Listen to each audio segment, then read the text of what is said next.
Margaret Chukwuemeka was not the type of woman to whisper.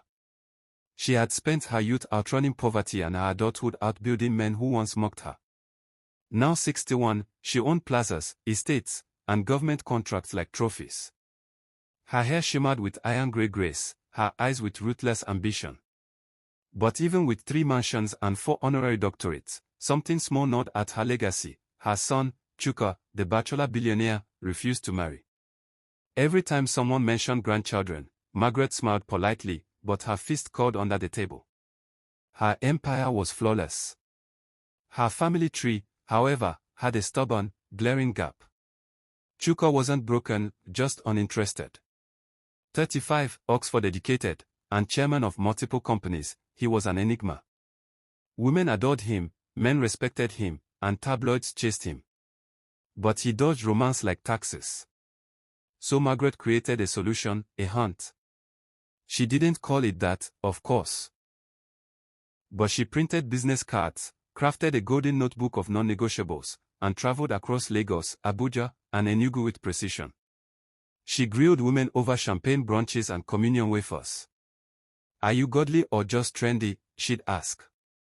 "Would you rather raise children or Instagram followers?" Some blinked. Some lied. One tried to seduce her driver. Margaret believed in efficiency. She visited churches not for worship, but for intelligence gathering.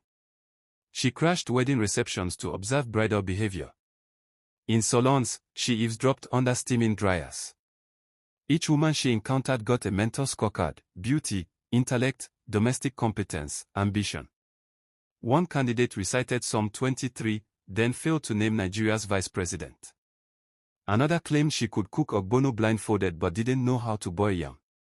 Nonsense, Margaret muttered in traffic. She began to lose hope. Even the supposedly virtuous ones spoke about yachts and Dubai before they mentioned marriage. Chuka had become prey, and they were circling. Then came Bianca.